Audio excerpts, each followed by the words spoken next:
अपना उद्बोधन दें और आप लोगों को अपने विचारों से अवगत कराएं।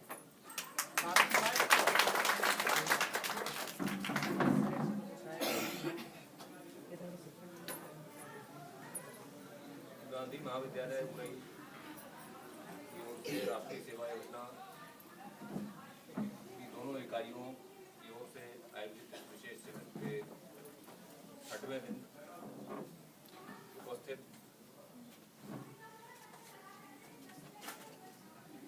नायब तहसीलदार महोदय,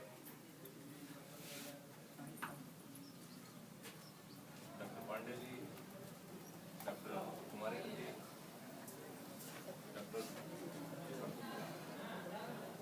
जायसवाल जी और डॉक्टर देवेंद्र जी,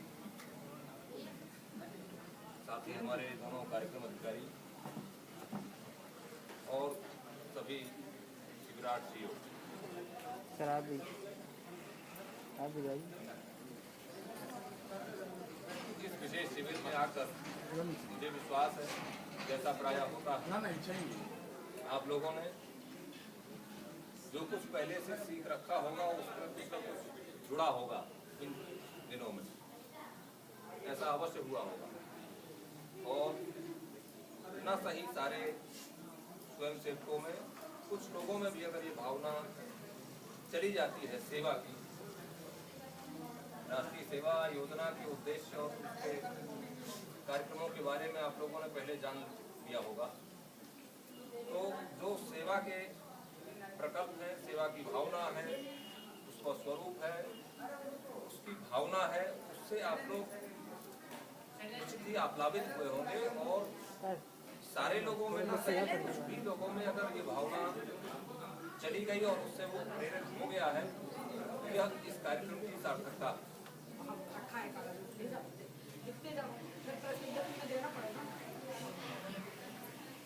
आप लोगों को ये मालूम होगा, सेवा के बहुत सारे प्रकल्प हैं। सेवा विविध आयामी है, उसका कोई एक रूप नहीं है। कोई समाज सेवा ही कोई एक सेवा का रूप हो ऐसा नहीं है। सेवा करने के कई जतन होते हैं। आप कहीं से भी रहकर सेवा कर सकते हैं। अगर कोई व्यक्ति राजकीय सेवा में है और वो अपना काम ढंग से नहीं कर रहा है और बाहर बहुत बड़ा सेवक बना अपने के लिए बताता है, तो वो सेवक भी नहीं। और अगर कोई गृहिणी अपने आसपास के वातावरण को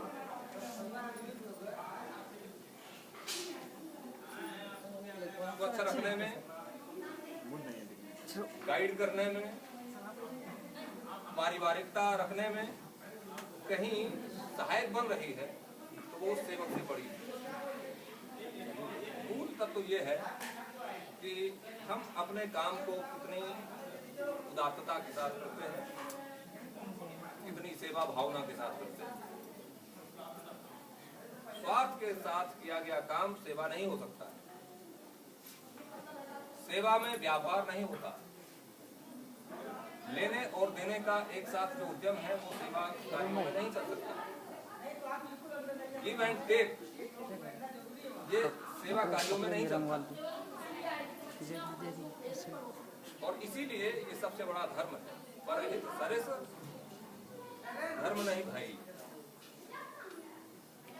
दूसरे का हित साधन करने से बड़ा कोई धर्म नहीं है।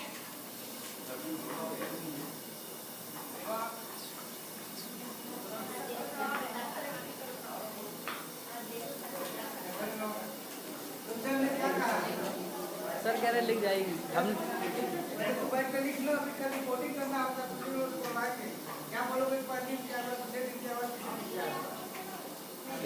के लिख कीजिए, किसी को जो पकड़ेगा हम खाना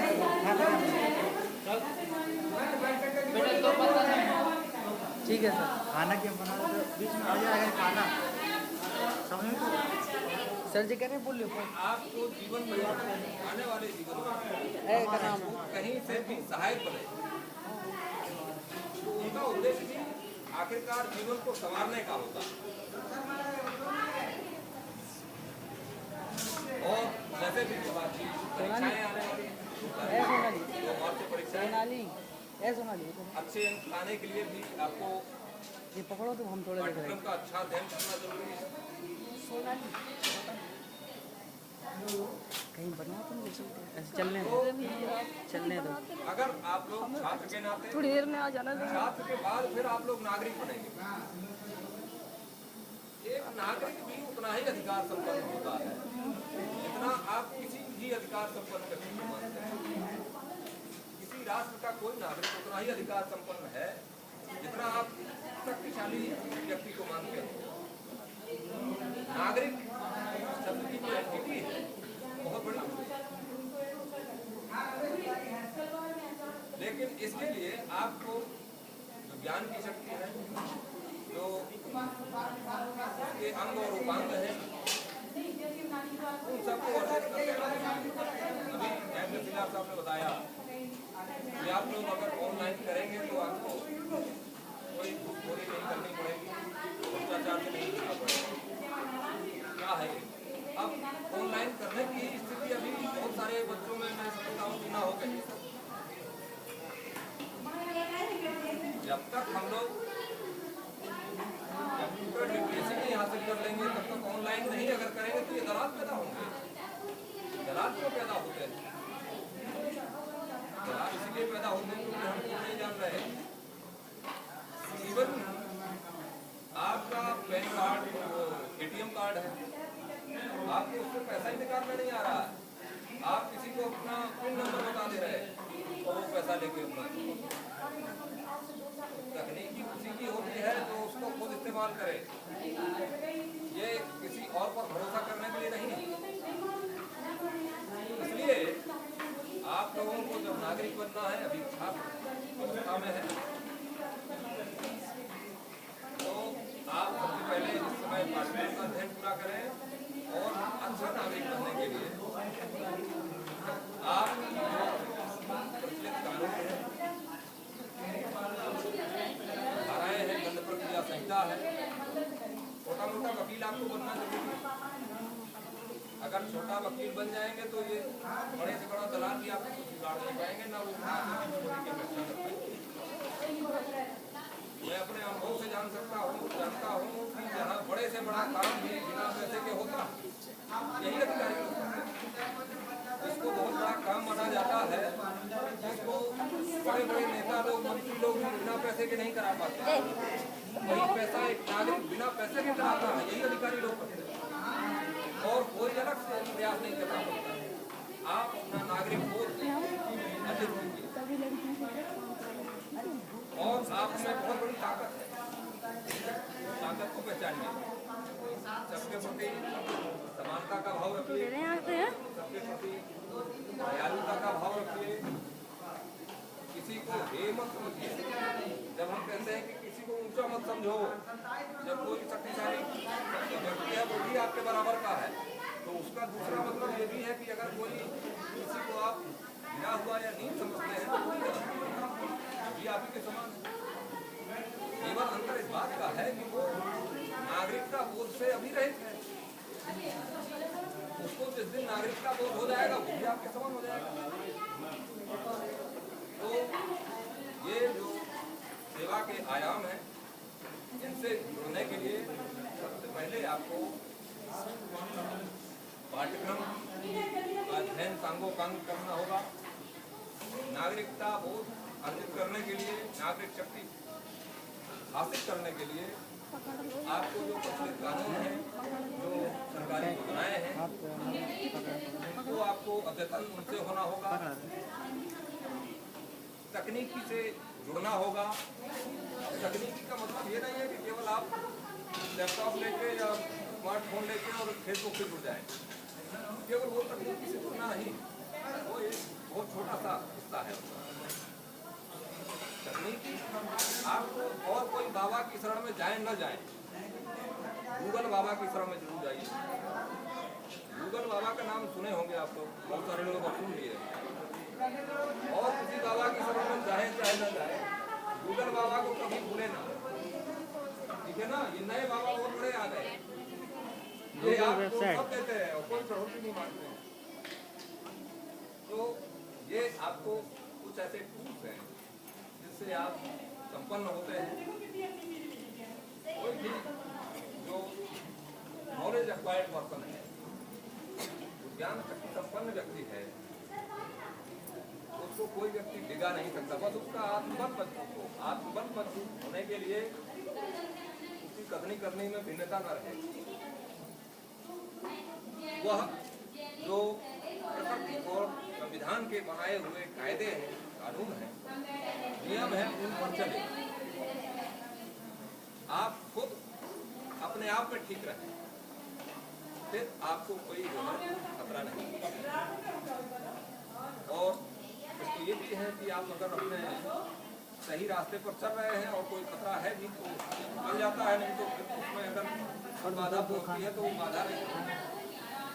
कोई भी काम अगर आपके जीवन में कोई कठिनाई नहीं आ रही है तो आप समझिए, निश्चित मानिए, इसको याद कर लीजिए कि आप गलत रास्ते पर चल रहे हैं। ये सूत्र है, आप लोग नोट करके जाइए कि अगर आपके जीवन में कोई कठिनाई नहीं आ रही है तो आप निश्चित मानिए कि किसी गलत रास्ते पर चल रहे हैं। कठिनाइयां जीवन का एक अंग है, अगर कठिनाइयां नहीं होंगी तो जीवन कैसे बढ़ेगा। इन कठिनाइयों से पार पाना है आपको और दूसरों को भी, क्योंकि हम सब इस मानव समाज के जो हिस्से हैं, सबको कहीं ना कहीं से एक दूसरे की आवश्यकता अगर हम पूरी कर सकते हैं। और यह भी याद रखना है कि अपने में सब कुछ भर कैसे व्यक्ति विकास करेगा। साथ जी कहते हैं कामायनी में ना, अपने में सब कुछ भर कैसे व्यक्ति विकास करेगा, यह एकांत स्वार्थ भीषण है, अपना नाश करेगा। तो ऐसे भी एकांती नहीं बनना है जो अपने को शक्ति संपन्न बना ले, सब हासिल कर ले, लेकिन दूसरों के लिए कहीं से कोई उपयोग में ना आए। अगर आप लोग वास्तव में सेवाधर्मी हैं तो ऐसे एकांत से निश्चित ही दूर रहेंगे। तो ये जो राष्ट्रीय सेवा योजना के कार्यक्रम हैं, शिविर हैं, यहाँ आप लोग सब सामुदायिक रूप में रहते हुए, एक दूसरे को सहते हुए, झगड़ते हुए भी, एक दूसरे की अच्छाइयों को ग्रहण करते हुए, उनसे सीखते हुए आप लोग एक अच्छे नागरिक बनने की दिशा में आगे जाएंगे, ऐसा मुझे विश्वास है। आज यहाँ बहुत सारे और प्रबुद्ध जन हैं हमारे अपने कॉलेज के, भी बोलना है, वो भी अपना सार्थक उद्बोधन आपके लिए देंगे। आप अवश्य ही यहाँ से प्रस्तुत जाएंगे। धन्यवाद।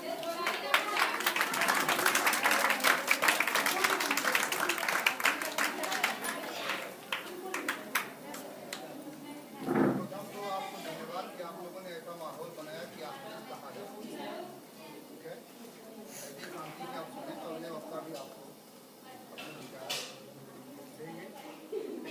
डॉक्टर आर्यन द्विवेदी ने आप लोगों को सेवा के प्रकल्पों और इस नए समय और नए समाज में आपके लिए तकनीकी दक्षता कितनी उपयोगी हो सकती है, समाज में आप निरंतर आगे बढ़ने के लिए कंप्यूटर लिटरेसी कैसे हासिल करें और उसका निरंतर उपयोग करें, इसके बारे में आप लोगों को जानकारी दी, आप जागरूक किए।